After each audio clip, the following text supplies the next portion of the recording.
أعوذ بالله من الشيطان الرجيم.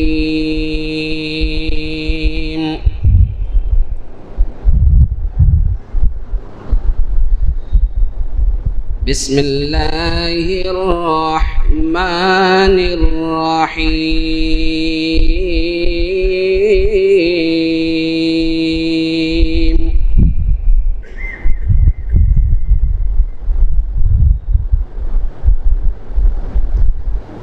ألف لام را تلك آيات الكتاب المبين.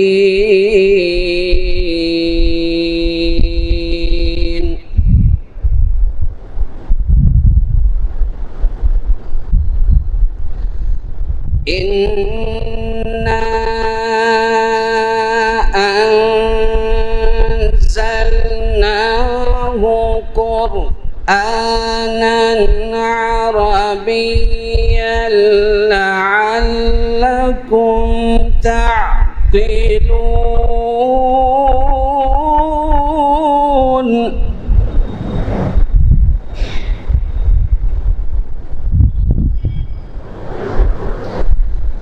نحن نقص عليك أحسن القصص بما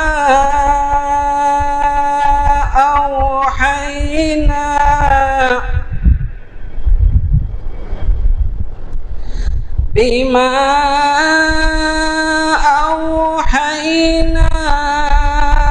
إليك هذا القرآن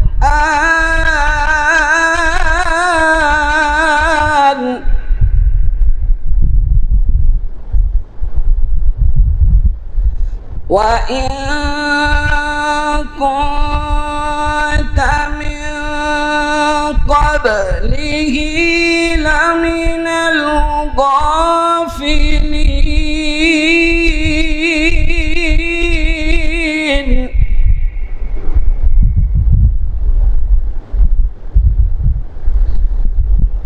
إذ قال يوسف لأبيه يا أبت إني رأيت 11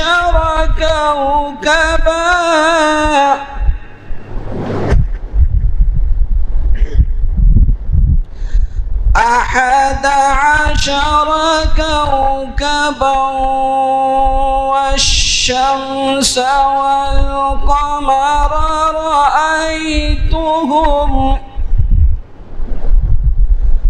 والشمس والقمر رأيتهم لي ساجدين.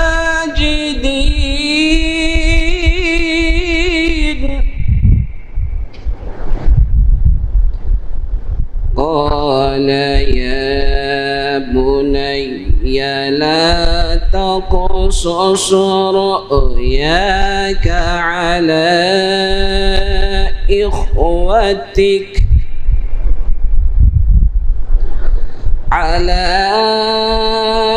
إخوتك فيكيدوا لك كيدا إن الشيطان للإنسان عدو مبين.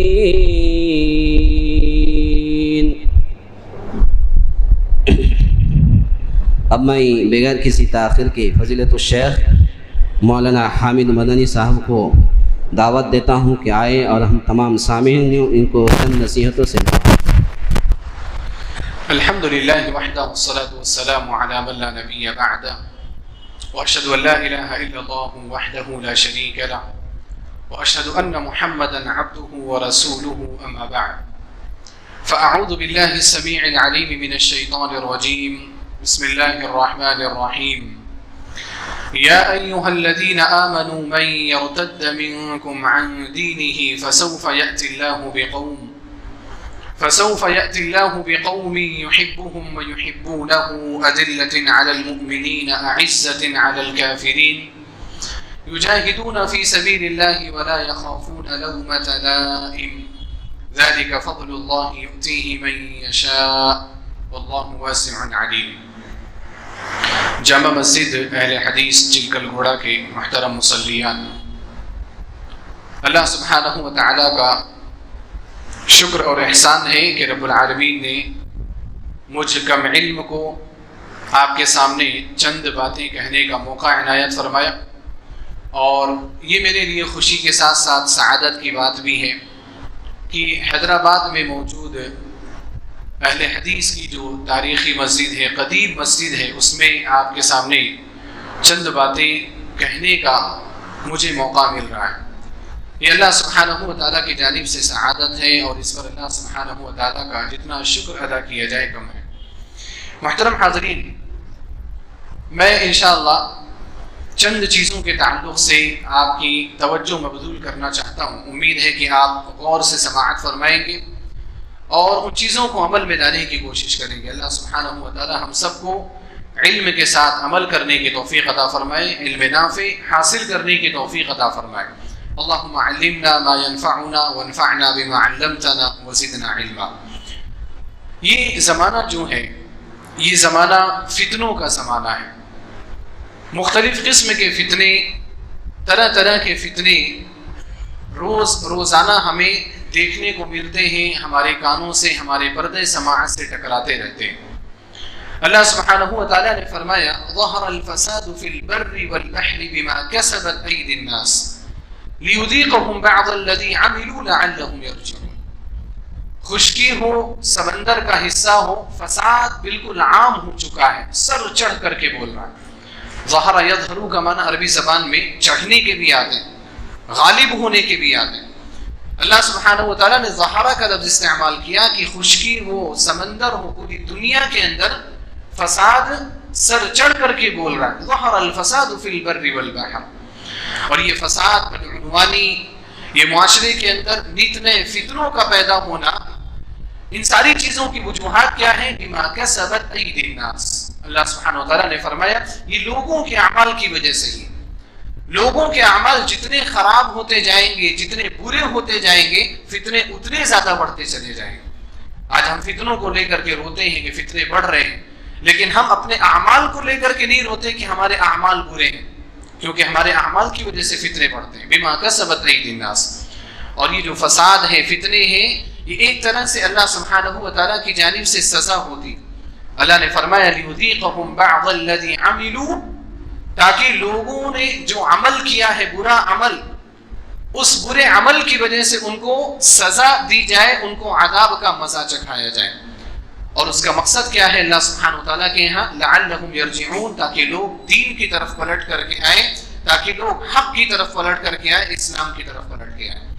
اللہ سبحانہ وتعالیٰ نے اس آیت میں جو سورہ روم کی میں نے آپ کے سامنے پڑھی ہے، اس میں واضح کر دیا ہے کہ فتنے ہمیشہ بڑھتے چلے جائیں گے لوگوں کے اعمال کی وجہ سے، لوگوں کی بدعمالیوں کی وجہ سے۔ آج ہم جس معاشرے میں سانس لے رہے ہیں، یہ معاشرہ اسی طریقے سے فتنوں کا شکار ہے۔ بہت سارے فتنے ہیں، میں ایک فتنے کے تعلق سے آپ کے سامنے بات کرنا چاہتا ہوں، اور وہ فتنہ کیا ہے؟ فتنہ ارتداد کا فتنہ، مرتد ہونے کا فتنہ۔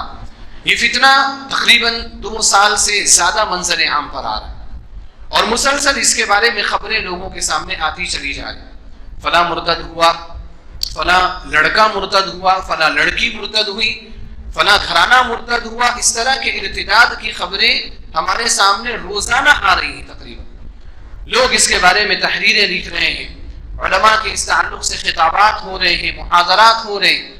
ان چیزوں کو مٹانے کی کوشش کی جا رہی ہے اس فتنہ ارتداد کے تعلق سے۔ یہ فتنہ ارتداد بڑے خطرناک قسم کا ایک فتنہ ہے جو ہمارے اس زمانے میں زیادہ ظاہر ہو کر کے آ رہا ہے۔ اور وہ خطرناک کیوں ہے؟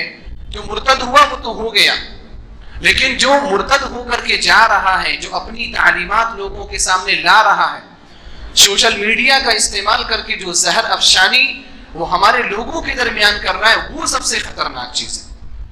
اسلامی تعلیمات کے خلاف سوال اٹھانا، اسلامی تعلیمات کے خلاف اعتراضات کرنا، یہ چیزیں ایسی ہیں کہ جو ہمارے لوگوں کو اپنے چنگل میں پھنسا رہی ہیں۔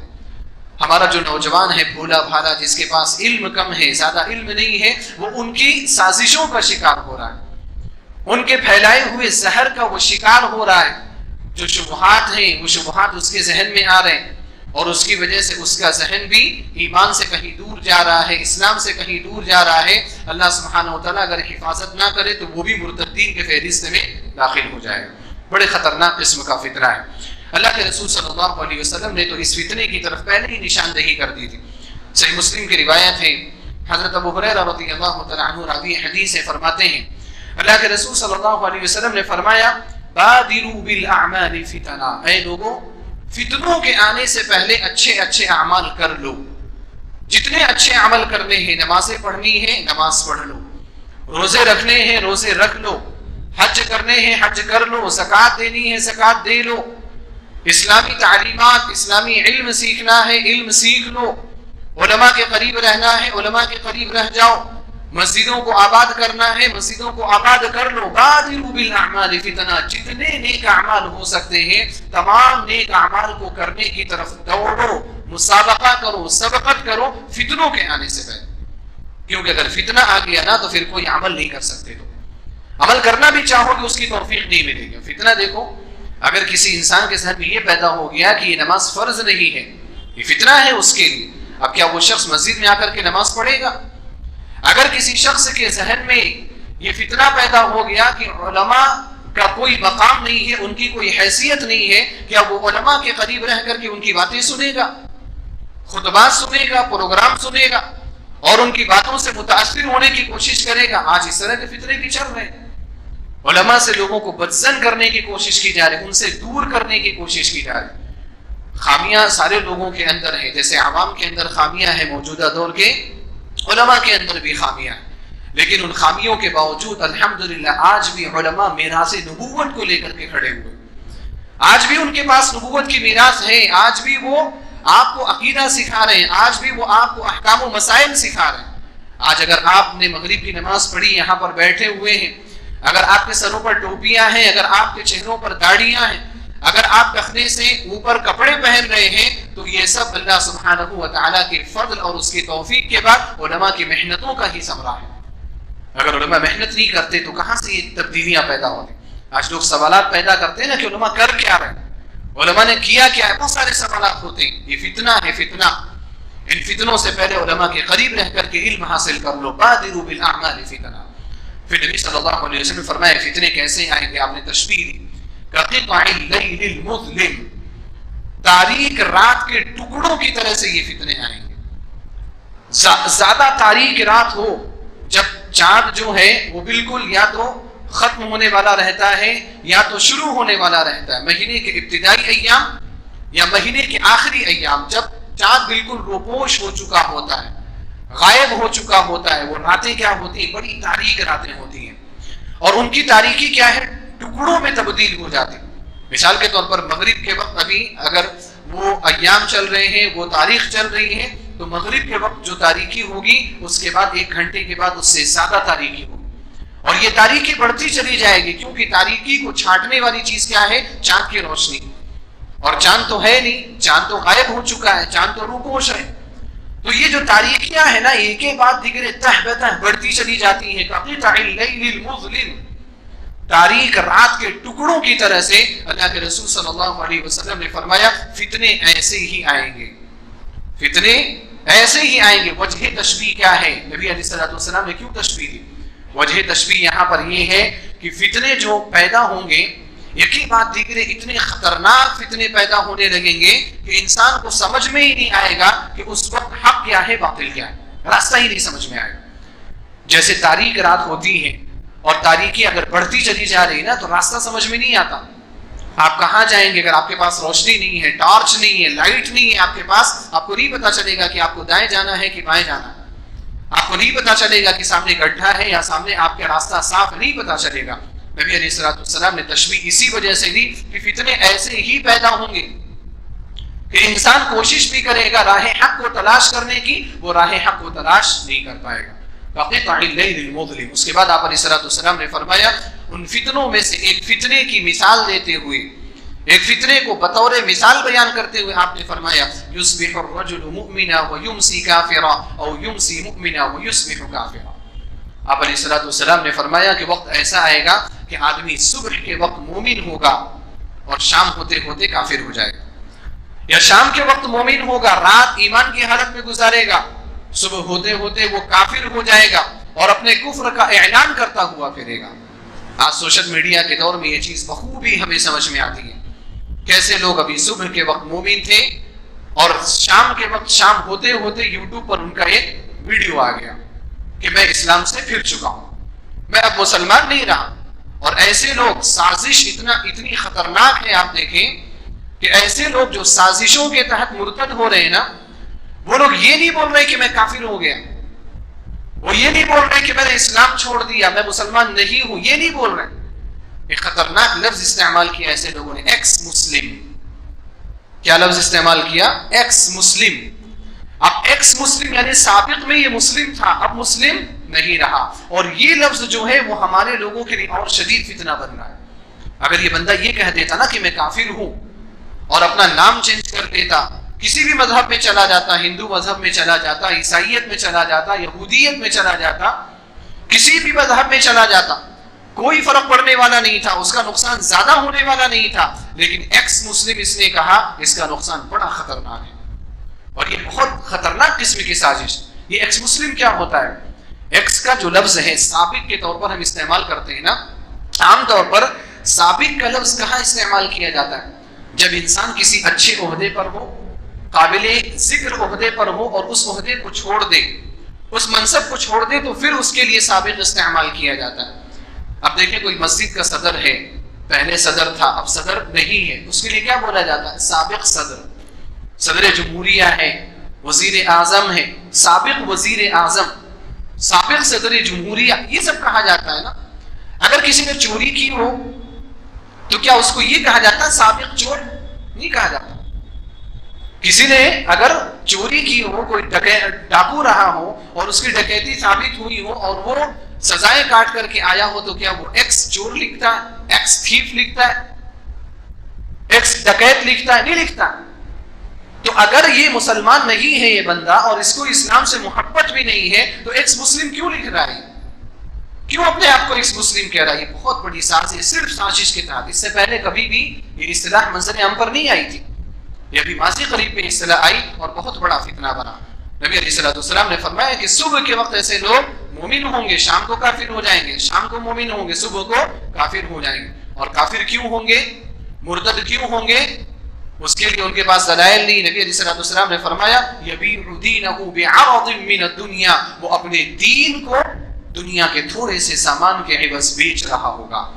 کسی نے اس کو پیسہ دکھایا، کسی نے اس کو لالچ دی، کسی نے اس کو عہدہ دکھایا، کسی نے اس کو منصب دکھایا۔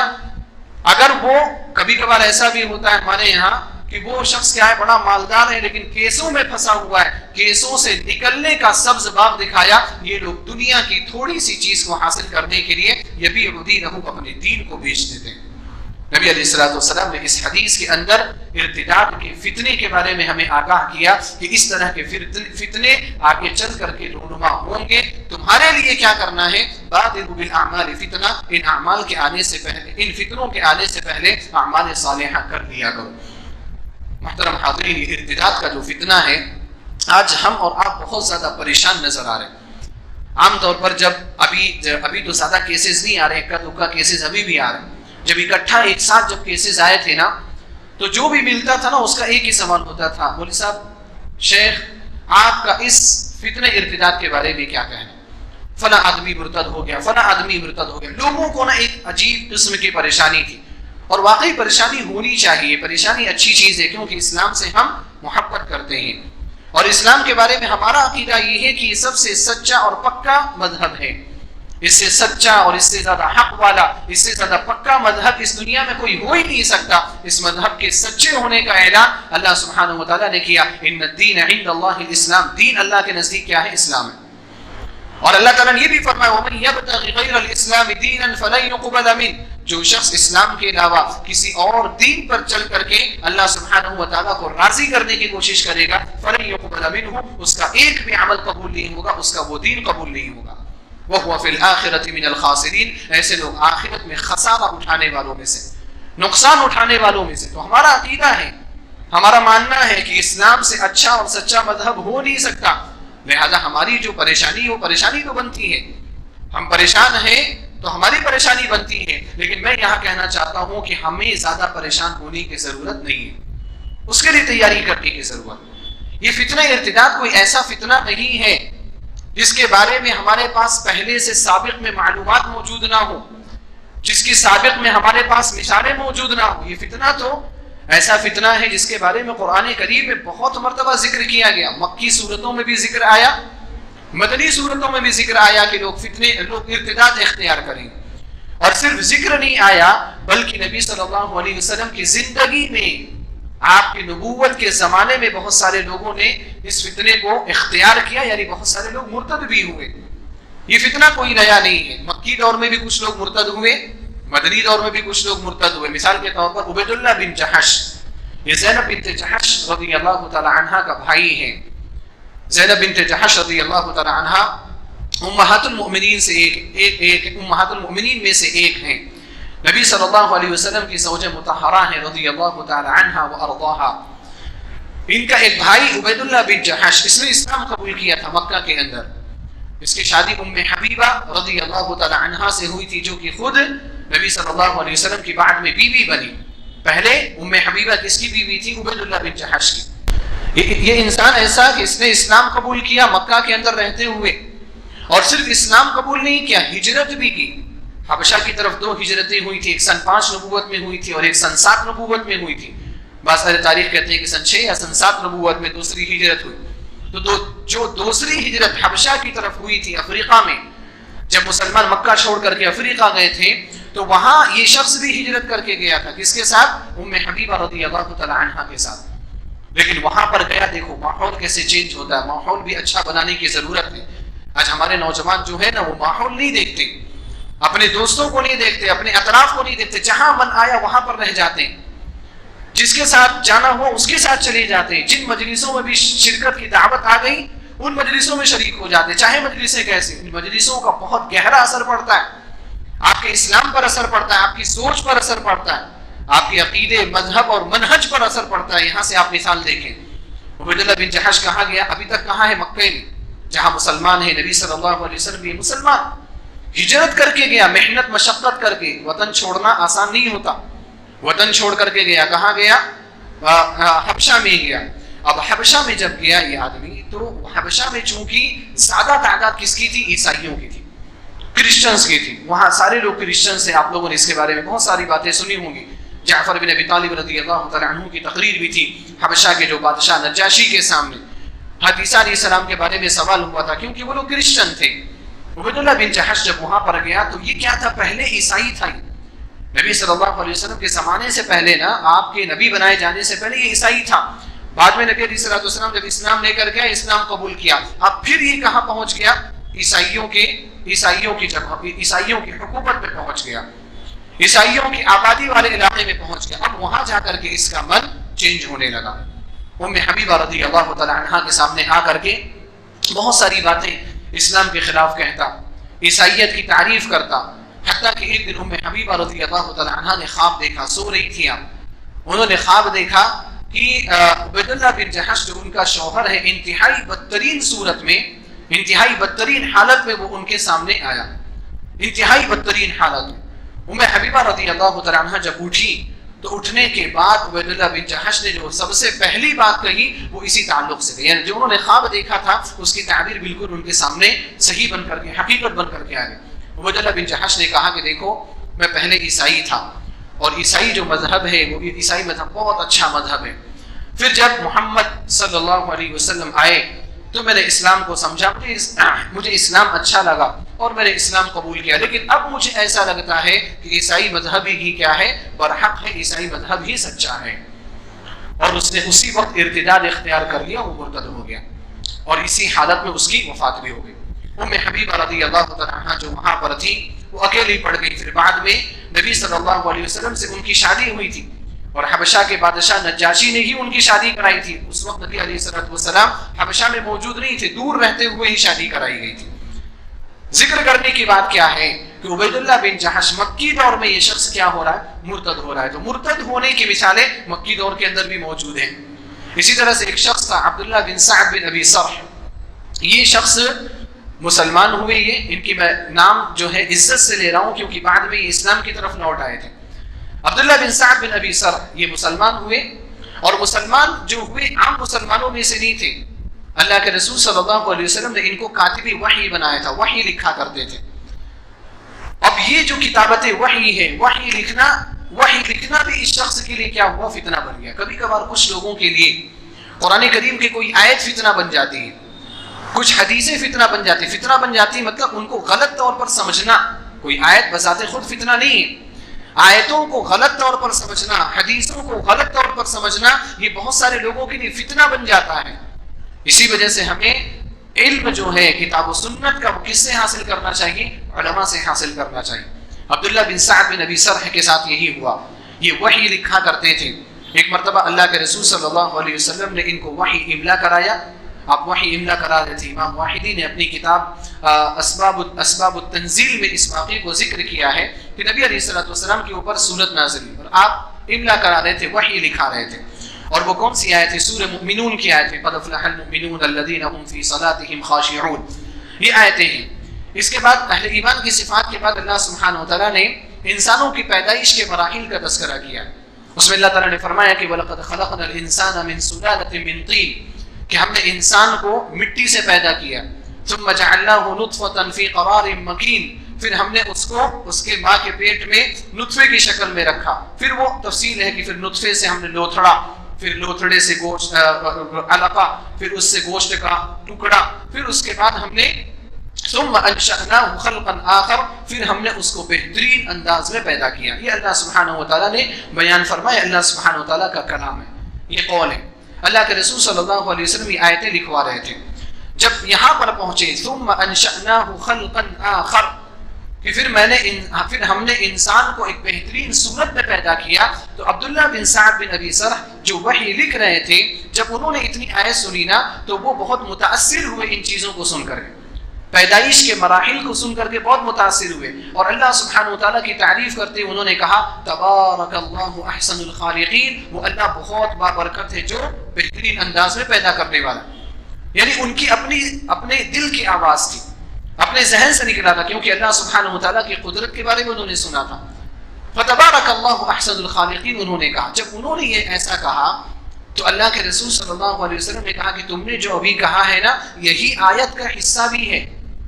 قرآن کریم اگر آپ پڑھیں گے سورہ مؤمنون ثم انشأناه خلقا آخر فتبارک اللہ احسن الخالقین, یہ آیت کا حصہ ہے, اللہ تعالیٰ کا کلام ہے. تم نے اپنی زبان سے جو کہا ہے نا, اللہ سبحانہ وتعالیٰ نے یہی کہا ہے, اب اس کے بعد یہی لکھ دو. اب یہ چیز عبداللہ بن سعد بن ابی سرح کے لیے فتنہ بن گئی. اس کے ذہن میں شیطان نے وسوسہ پیدا کیا کہ ارے ایسا کیسے ہو سکتا ہے, کہ میرے ذہن میں ایک بات آئی فتبارک اللہ احسن الخالقین والی, اور وہی محمد صلی اللہ علیہ وسلم کہہ رہے ہیں کہ وہی اللہ کا کلام ہے. اگر وہ اللہ کا کلام ہے تو میرے ذہن میں کیسے بات آ سکتی؟ اس کا مطلب کہ محمد صلی اللہ علیہ وسلم کے بارے میں جو باتیں کہی جاتی ہیں نا, کہ یہ اپنی طرف سے گھڑ کر کے بیان کر دیتے ہیں, ہو سکتا ہے کہ ایسا ہی معاملہ ہو. وہ شخص مرتد ہو گیا, اس کے لیے چیز فتنہ بن گئی, اس نے ارتداد اختیار کر لی. حالانکہ کیا لکھتا تھا, وحی لکھا کرتا تھا, مرتد ہو گیا. اللہ کے رسول صلی اللہ علیہ وسلم نے اس کو قتل کرنا چاہا, لیکن عثمان بن عفان رضی اللہ تعالیٰ عنہ جو تیسرے خلیفہ راشد ہیں, یہ شخص جو تھا عبداللہ بن سعد بن ابی سرح, یہ عثمان بن عفان رضی اللہ تعالیٰ عنہ کا رضاعی بھائی تھا, دودھ شریک بھائی تھا. عثمان بن عفان رضی اللہ تعالیٰ عنہ نے سفارش چاہ کر کے کی نبی صلی اللہ علیہ وسلم سے. اللہ کے رسول صلی اللہ علیہ وسلم نے قتل نہیں کیا, لیکن یہ شخص مرتد رہا. نبی صلی اللہ علیہ وسلم کی وفات ہو گئی تب بھی مرتد رہا. اس کے بعد پھر چل کر کے نبی علیہ السلام کی وفات کے بعد جا کر کے اس نے اسلام قبول کیا. یعنی الحمدللہ اسلام کی طرف یہ پلٹ کر کے آ گئے عبداللہ بن سعد بن ابی سرح. تو ارتداد کے جو واقعات ہیں نا, وہ نبی علیہ السلام کے زمانے میں رہے, لہذا ہمیں اس کے بارے میں پریشان ہونے کی ضرورت نہیں, اس کی تیاری کرنے کی ضرورت ہے. اب تیاری کیا کی جائے؟ تیاری میں سب سے اہم جن چیزوں کو جاننا ہے وہ یہ ہے کہ انسان ارتداد کے اسباب کو پہچانے، کیونکہ سب سے پہلے ہمیں کیا کرنا ہے، ہمیں اپنے اندر اسلام کی محبت ایسے پیدا کرنی ہے کہ ہم مرتد نہ ہو جائیں۔ اللہ سبحانہ و تعالی ہمیں یہ دعا سکھاتا ہے، ہم ہر نماز کی ہر رکعت میں کیا پڑھتے ہیں، اہدنا الصراط المستقیم، اے اللہ تو ہمیں صراط مستقیم پر گامزن فرما دے، صراط مستقیم کی ہدایت فرما دے۔ اب ہدایت الحمدللہ اللہ تعالیٰ نے ہمیں صحیح منہج کی رہنمائی کی ہے۔ علم کہتے ہیں کہ جب آپ صحیح منہج پر ہیں پھر ہدایت کی دعا کا معنی کیا ہے، ہدایت کی دعا کا معنی استقامت ہے کہ اللہ تعالیٰ اسی پر آپ کو جمائے رکھے، اللہ تعالیٰ اسی پر آپ کو استقامت عطا کرے۔ یہ دعا ہم اور آپ ہر نماز کی ہر رکعت میں کیا کرتے ہیں، اہدنا الصراط المستقیم۔ تو اسلام کی محبت پیدا کرنے کے لیے ہمیں اسباب کو جاننا ضروری ہے، اور ان اسباب سے اپنے آپ کو بچانا ضروری ہے، کیونکہ ہم نے ان اسباب سے اپنے آپ کو نہیں بچایا تو پھر کہیں ہم اس فتنے کا شکار نہ ہو جائیں۔ اسباب کیا ہیں؟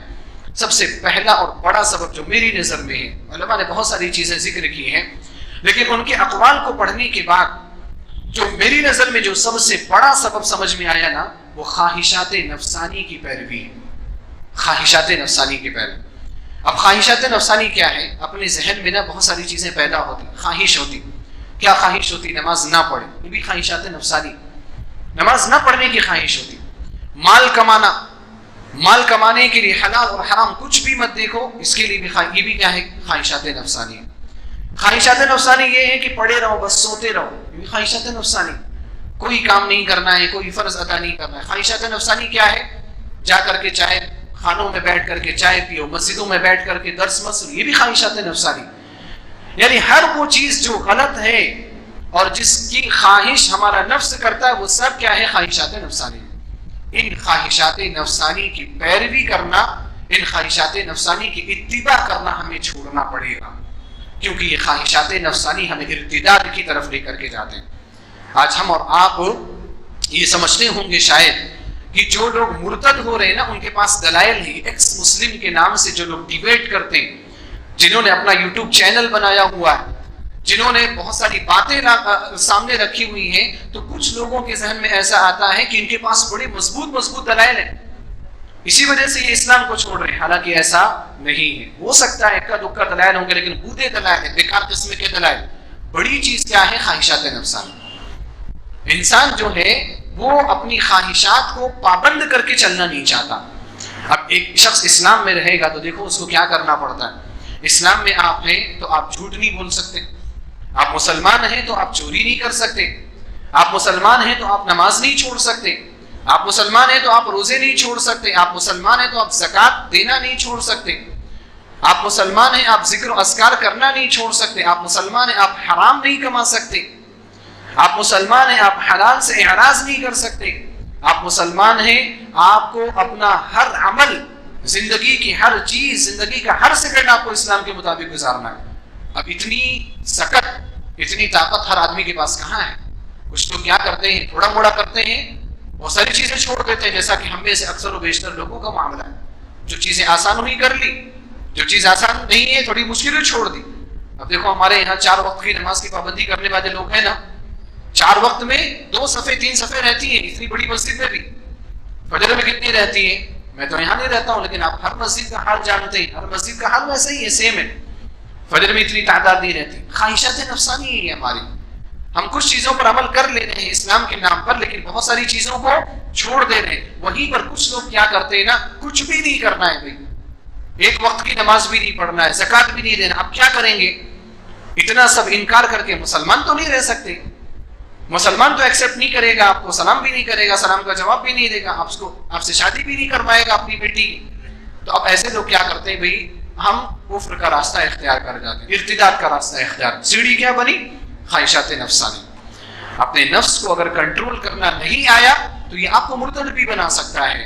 اللہ سبحانہ و تعالیٰ نے فرمایا سورہ جاثیہ کے اندر، افرأیت من اتخذ الہہ ہوا، اے نبی صلی اللہ علیہ وسلم کیا آپ نے اس شخص کو نہیں دیکھا جس نے اپنی خواہشات کو اپنا معبود بنا لیا؟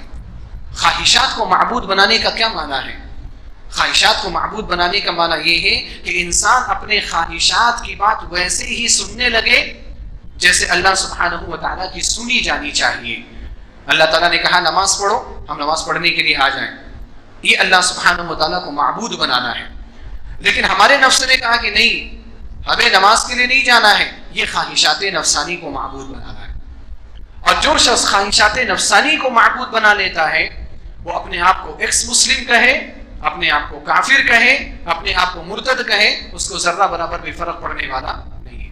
افرأیت من اتخذ الہہ ہواہ، اپنی خواہشات کو اس نے معبود بنایا ہے، خواہشات کی وجہ سے یہ دوسرے کی عبادت میں گیا، اپنے نفس کی عبادت میں گیا۔ یہ جو ملحدین ہیں، جو مرتد ہو جاتے ہیں نا، اکثر دوسرے مذہب میں نہیں جاتے، یہ ایتھیسٹ ہوتے ہیں، ناستک ہوتے ہیں، ملحد ہوتے ہیں۔ اب یہ لوگ کیا بولتے ہیں، میں کسی معبود کو نہیں مانتا، میں کسی بھی مذہب کو نہیں مانتا، یہ سب سے گندے معبود کو مانتے ہیں۔ اور وہ گندا معبود کیا ہے؟ نفس، سب سے گندے معبود کو مان رہے ہو۔ یہ نفس، النفس الخبیثہ، نفس مطمئنہ بھی ہوتا ہے، وہ گندا نہیں ہے۔ النفس الخبیثہ جو خباثت کی دعوت دیں آپ کو، یہ اس چیز کو اپنا معبود بنا کر کے بیٹھے ہوئے ہوتے ہیں اور کہتے رہتے ہیں کہ ہمارا کوئی معبود نہیں۔ اللہ سبحانہ و تعالیٰ کی عبادت یہ فطرت میں ایسی داخل چیز ہے نا کہ کوئی انسان اسے بھاگ نہیں سکتا۔ کسی نہ کسی چیز کو آپ کو معبود بنانا ہی بنانا ہے، تو اللہ سبحانہ و تعالیٰ کو بنا لیا جائے تو اس میں کیا برا ہے؟ جس نے ہمیں پیدا کیا، جس نے ہمارے لیے سب کچھ کیا، اسی کو معبود بناؤ گے۔ اگر آپ نے اللہ کو معبود نہیں بنایا تو کسی نہ کسی چیز کو آپ معبود بنائیں گے، کسی درخت کو بنائیں گے، کسی پتھر کو بنائیں گے، کسی انسان کو بنائیں گے، یا اپنے نفس کو بنائیں گے، آپ بنائیں گے۔ عبودیت ایک ایسی چیز ہے اس سے آپ باہر نہیں نکل سکتے۔ اللہ نے فرمایا افرأیت من اتخذ الہہ ہوا واضلہ اللہ علی علم، اور اللہ تعالیٰ نے اس بندے کو علم کے باوجود بھی گمراہ کر دیا۔ جو خواہشات نفسانی کا پجاری ہوتا ہے وہ کتنا بھی علم حاصل کر لے، اگر خواہشات نفسانی کا پجاری ہے تو اللہ سبحانہ و تعالیٰ اس کو گمراہ کر دیتا ہے اور وہ گمراہ ہو جاتا ہے۔ کچھ لوگ ایسے ہوتے ہیں جو بہت پڑھے لکھے لوگ، بہت زیادہ لٹریچرز پڑھے ہوئے ہیں، بہت زیادہ اسلامک بکس کا بھی مطالعہ کیا ہوا ہوتا ہے، پھر بھی کیا ہے؟ مرتد ہو جاتے ہیں۔ وَأَضَلَّهُ اللَّهُ عَلَىٰ عِلْمٍ، اور پھر ایسے لوگ کیا ہوتے ہیں، آپ ان سے کتنی ڈیبیٹ کرو، کتنے مناظرے کرو، کوئی فرق پڑنے والا نہیں۔ کیوں؟ وَخَتَمَ عَلَىٰ سَمْعِهِ وَقَلْبِهِ وَجَعَلَ عَلَىٰ بَصَرِهِ غِشَاوَةً، اللہ تعالیٰ ان کے کان پر، ان کی نگاہوں پر مہر لگا دیتا ہے اور ان کی نگاہوں پر پردے ڈال دیتا ہے اللہ سبحانہ و تعالیٰ۔ فَمَن يَهْدِيهِ وَجَعَلَ عَلَىٰ بَصَرِهِ غِشَاوَةً فَمَن يَهْدِيهِ، کہ اللہ سبحانہ و تعالیٰ کے بعد اللہ تعالیٰ نے اگر اس کو گمراہ کر دیا ہے تو پھر اللہ تعالیٰ کے علاوہ اس کو ہدایت دینے والا کون ہے؟ خواہشات نفسانی، اور خواہشات نفسانی میں خاص طور پر جنسی خواہشات، خواہشات نفسانی میں بھی خاص طور پر جنسی خواہشات یہ ارتداد کا بہت بڑا ذریعہ ہے۔ جنسی خواہشات، سیکشول ڈیزائرز، یہ سیکشول ڈیزائرز ایسے ہیں کہ اگر ان کو حلال طریقے سے نہیں پورا کیا گیا یہ راستہ تلاش کر لیں گے۔ بھوک، انسان کو اگر بھوک لگتی ہے نا تو اس کو اگر اچھا صاف ستھرا کھانا نہیں ملا نا تو وہ گندے کھانے پر بھی گزارا کر لیتا ہے۔ کچھ غریبوں کو دیکھا ہوگا آپ نے، اللہ تعالیٰ ہمیں ان میں سے نہ بنائے اور اللہ تعالیٰ ان کے لیے بھی اچھا کرے۔ کچھ غریبوں بیچاروں کو دیکھا جاتا ہے نا کہ وہ ڈسٹ بین سے، کوڑے کرکٹ سے کچھ بریڈ کے ٹکڑے، کچھ روٹیاں نکال کر کے کھا رہے ہوتے۔ بھوک ہے، بھوک، اس بھوک کا کچھ بھی نہیں کر سکتے آپ، لگی ہے نا تو اس کو ختم کرنا ہے کیسے بھی۔ تو یہ جنسی بھوک ہے، اگر اس کو حلال طریقے سے نہیں ختم کیا گیا تو یہ حرام راستہ اپنا لیں گے۔ آج سادہ جو ارتداد کے جو کیسز دیکھنے میں آ رہے نا، یہ اسی وجہ سے دیکھنے میں آ رہے۔ لڑکی ہے، شادی نہیں کی جا رہی، ایک عمر ہو جا رہی اس کی 25 سال 30 سال 35 سال کی لڑکی ہو جا رہی، اب اس کے سیکشول ڈیزائرز کہاں سے پورے ہوں گے؟ آپ شادیاں نہیں کر رہے۔ ہمارے معاشرے نے شادی کو اتنا مشکل بنا دیا، جہیز کے رسم ہے، اس کے علاوہ مختلف قسم کے رسوم و رواج ہیں، اب وہ بیچاری کیا کرے گی، کہاں جائے گی؟ ظاہر سی بات ہے نا کہ وہ غلط راستہ اپنائے گی۔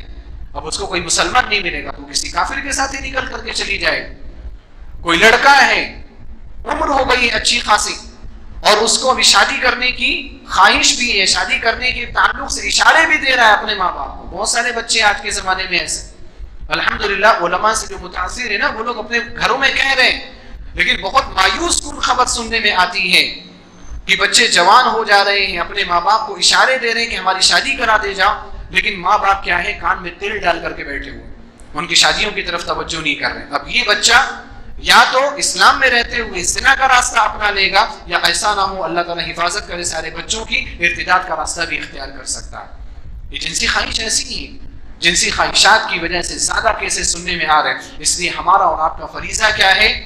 ہمارا اور آپ کا فریضہ یہ ہے کہ شادیوں کو آسان سے آسان تر بنایا جائے۔ وہ معاشرہ کبھی بھی پاکیزہ معاشرہ بن ہی نہیں سکتا جہاں شادی مشکل ہو۔ ہمارے یہاں شادیاں مشکل ہو گئی ہیں، آپ اس کا نتیجہ آپ دیکھو، اس کا نتیجہ یہ ہے کہ آج اچھے اچھے گھرانے زنا سے محفوظ نہیں ہیں۔ یہ بہت ہی ذمہ داری کے ساتھ میں یہ بات کہہ رہا ہوں۔ بہت اچھے اچھے دیندار گھرانے، آدمی ہوگا نمازوں کا پابند ہوگا، اس کے گھر میں نماز پڑھی جا رہے ہو، جوان ہے، نمازوں کا پابند ہے، قرآن کریم کی تلاوت کرتا ہے، لیکن زنا اور اس زنا کے مقدمہ سے محفوظ نہیں ہے۔ آج بہت کم ایسے ہیں جن کے غلط تعلقات نہیں ہیں۔ غیر شادی شدہ لوگوں کی بات کر رہا ہوں، شادی شدہ بھی کچھ لوگ کرتے ہیں، لیکن غیر شادی شدہ بہت کم ایسے ہیں، چاہے وہ لڑکے ہوں چاہے وہ لڑکیاں ہوں، جن کے غلط تعلقات نہ ہوں۔ نماز پڑھ رہے ہیں، نماز کے بعد باہر نکل کر کے اپنی گرل فرینڈ سے بات کر رہے ہیں۔ لڑکی نماز پڑھ رہی ہے، حجاب پہن کر کے، مسلح لپیٹ کر کے گھر میں رکھ رہی ہے، اپنے بوائے فرینڈ سے گفتگو میں لگ جا رہی ہے، اس سے چیٹ میں لگ جا رہی ہے۔ دیندار گھرانے، اہل حدیث گھرانے بھی اس میں شامل ہیں۔ یہ سب ہم لوگوں کی غلطیاں ہیں کہ ہم نے شادی کو اتنا مشکل بنا دیا، اتنا پیچیدہ بنا دیا کہ اب لوگوں کے لیے حلال طریقے سے اپنی خواہش کو پورا کرنے کا راستہ نہیں ہے، تو اب لوگ کیا ہے؟ حرام راستہ اپنائیں گے۔ جہاں وہ مجرم ہے وہ بھی مجرم ہے، میں ان کی طرفداری نہیں کر رہا ہوں، جو بھی ایسا کرے، جو بھی جوان لڑکا جو بھی جوان لڑکی ایسا عمل کرے یہ مجرم ہے، لیکن ان کے ساتھ ساتھ ہم بھی مجرم ہیں، اور ہم بھی پوچھے جائیں گے کہ تم نے کیوں اتنی مشکلات کی۔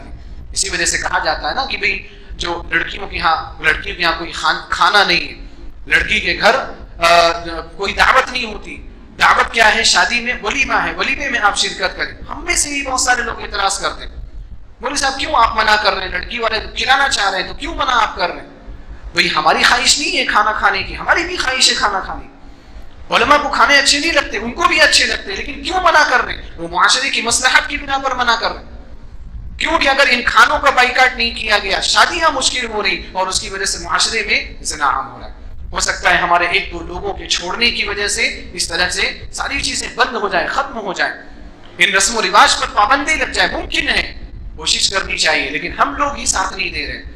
لڑکی کے گھر سے دعوت آ رہی ہے کہ لڑکی کی شادی ہے، فلاں فنکشن ہال میں دعوت ہے، دندناتے ہوئے پہنچ جا رہے ہیں، کچھ بھی نہیں سوچ رہے، بیٹھ کے کھا رہے ہیں۔ اور پھر وہ تو چھوڑیے، آپ اس سے پہلے جو گھروں میں رسم و رواج ہوتے ہیں، سانچر کی رسم ہے تو پتہ نہیں کس کی رسم ہے، شادی کے بعد جو رسمیں ہیں، جمعگیاں کی رسم ہے، ہم لوگ وہاں پر بیٹھ کر کے بے غیرتوں کی طرح سے، معذرت سے میں کہہ رہا ہوں، بے غیرتوں کی طرح سے ہم لوگ وہاں پر کھا رہے ہوتے ہیں۔ ہم یہ نہیں دیکھتے ہیں کہ ان دعوتوں کا منفی اثر معاشرے پر کیا پڑ رہا ہے، لوگوں کی شادیوں پر کیا اثر پڑ رہا ہے، اور پھر اس کے بعد ہم روتے ہیں کہ مولوی صاحب فلاں مرتد ہو گیا، فلاں مرتد ہو گیا۔ یہ رونا کس بات کا ہے؟ اس رونے کا حل تھا ہمارے پاس، جب ہم نے حل کو تلاش نہیں کیا تو پھر رونا ہی باقی بچے گا۔ یہ بہت بڑی وجہ ہے خواہشات نفسانی کی اتباع، اور بھی بہت سارے اسباب ہیں، لیکن وقت بہت کم ہے، میں شارٹ میں ایک دو چیزوں کی طرف اشارہ کر کے اپنی بات ختم کروں گا۔ تعلیم و تربیت کی کمی ایک بہت بڑا سبب ہے، تعلیم و تربیت کی کمی۔ ہمیں اور آپ کو الحمدللہ اس تعلق سے پریشان ہونے کی ضرورت نہیں ہے جو مرتد ہو رہے، کیونکہ میں نے جہاں تک غور کیا، میرا جہاں تک علم ہے، ناقص علم، میرے علم کے مطابق کوئی بھی ایسا لڑکا جو مسجد سے جڑا ہوا ہو، کوئی بھی ایسی لڑکی جو مسجدوں میں آ کر کے نماز پڑھتی ہو، جمعہ کے خطبات سنتی ہو، الحمدللہ ان میں سے کوئی بھی مرتد نہیں ہوا۔ مرتد ہونے والے وہ گھرانے ہیں جن کے یہاں عورتوں کو مسجدوں میں جانے کی پابندی لگائی، مرتد ہونے والے وہ گھرانے ہیں جن کے گھروں میں کبھی بھی کوئی نماز نہیں پڑھتا، یہ وہ گھرانے، یہ تعلیم سے بھی دور، تربیت سے بھی دور، ہر چیز سے یہ لوگ دور ہیں۔ تو جو لوگ تعلیم و تربیت سے دور ہیں وہی لوگ مرتد ہو رہے ہیں۔ ہمیں چاہیے کہ ہم تعلیم و تربیت کو زیادہ سے زیادہ عام کریں۔ ابوبکر صدیق رضی اللہ تعالیٰ عنہ کے زمانے میں بے تحاشا لوگ مرتد ہوئے تھے۔ ایک فتنہ ارتداد مشہور ہے، اور جس کے بارے میں کہا جاتا ہے کہ اللہ سبحانہ وتعالیٰ نے ابوبکر رضی اللہ تعالیٰ عنہ کے ذریعے سے اس امت کی حفاظت کی، فتنہ ارتداد کا خاتمہ کر کے آپ نے فتنہ ارتداد کا خاتمہ کیا۔ آپ کو معلوم ہے کہ ابوبکر صدیق رضی اللہ تعالیٰ عنہ کے زمانے میں جو لوگ مرتد ہوئے تھے ان میں سے اکثریت کہاں کی تھی اور کیوں مرتد ہوئے تھے؟ آپ یاد رکھیں کہ مکہ، مدینہ اور طائف، جہاں پر صحابہ کرام کثرت سے موجود تھے، جہاں کے لوگ وقفے سے نبی صلی اللہ علیہ وسلم کے پاس آ کر کے علم حاصل کیا کرتے تھے، ان تین شہروں کے لوگ مرتد نہیں ہوئے۔ مرتد کون سے لوگ ہوئے؟ جو دور دراز علاقوں میں تھے، جنہوں نے آ کر کے نبی صلی اللہ علیہ وسلم کے سامنے زانوِ تلمس بھی تحریم کیا تھا، جنہوں نے نبی صلی اللہ علیہ وسلم کے سامنے آ کر کے حدیث بھی نہیں سنی، یہ لوگ مرتد ہوئے زیادہ. ان لوگوں کی جانب سے ارتداد کی خبریں زیادہ آئیں.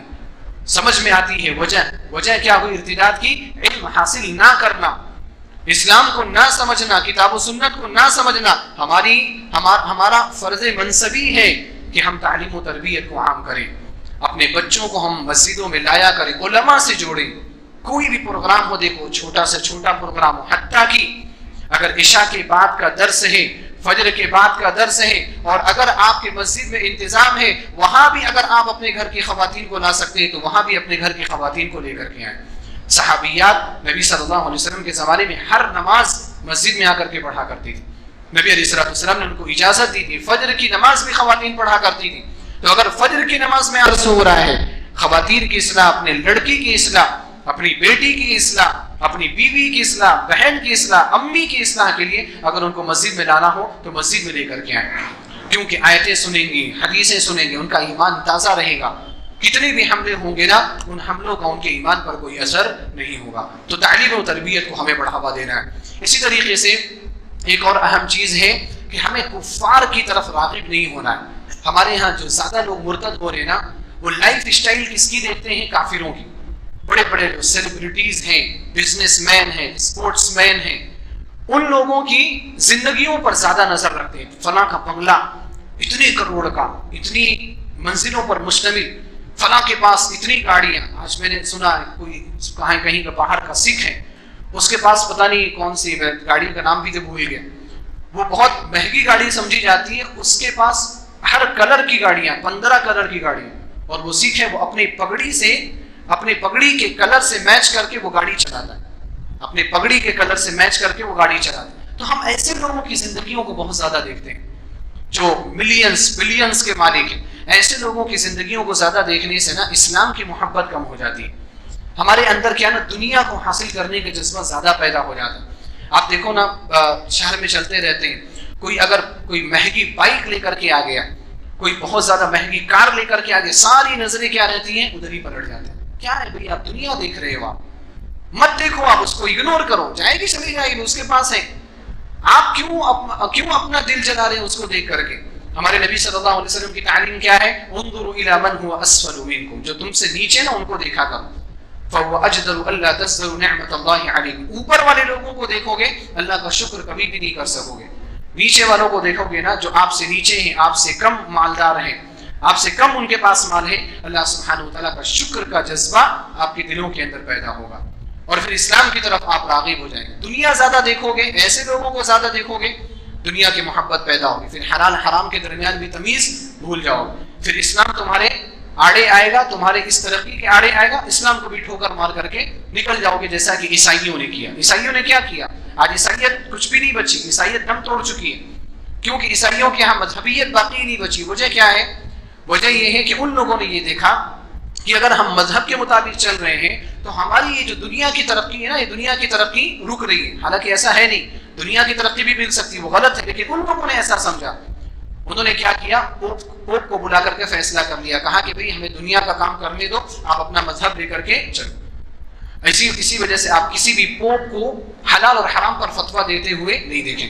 اپنی عوام کو یہ بولتا ہوں کہ بھئی سود حرام ہے، یہ حرام نہیں، کوئی نہیں بولتا. ان لوگوں نے کیا ہے نا، اپنے مذہب کو ٹھوکر مار دیا ہے. آج مسلمان بھی ویسے ہی کر رہا ہے کہ اس کو ملینز کا مالک بننا ہے نا، تو اسلام اس کے آڑے آ رہا ہے، اس کو لگ رہا ہے تو وہ ٹھوکر مار کر کے نکل جا رہا ہے، مرتد ہو جا رہا ہے. دنیا کی محبت اتنی زیادہ پیدا نہ کرے. یہ چند اسباب میں نے ذکر کیا، اور بھی بہت سارے اسباب ہیں، لیکن وقت میرا ختم ہوا چاہتا ہے. اللہ سبحانہ وتعالیٰ سے میں دعا کرتا ہوں کہ الہ العالمین تو ہم سب کی ایمان اور عقیدے کی حفاظت فرمائے. الہ العالمین تو ہم سب کو ہر طرح کی فتنوں، خصوصاً ارتداد کے فتنوں سے محفوظ فرمائے. الہ العالمین اسلام کی محبت، ایمان کی محبت، قرآن کریم اور احادیث کی محبت ہمارے دلوں کے اندر پیدا فرمائے. الہ العالمین نبی صلی اللہ علیہ وسلم کی محبت، صحابہ کرام، سلف صالحین اور ہمارے دور میں جو علماء ہیں ان کی محبت ہمارے دلوں کے اندر پیدا فرمائے. الہ العالمین تو ہم سب کی اصلاح فرمائے، ہمارے نوجوان بچوں کی، ہمارے نوجوان بھائیوں کی، ہمارے نوجوان بہنوں کی اصلاح فرمائے. الہ العالمین ہر شخص کو فتنے سے دور رہنے کی توفیق عطا فرمائے. آمین. آخر دعوانا الحمد للہ رب العالمین. السلام علیکم ورحمۃ اللہ وبرکاتہ.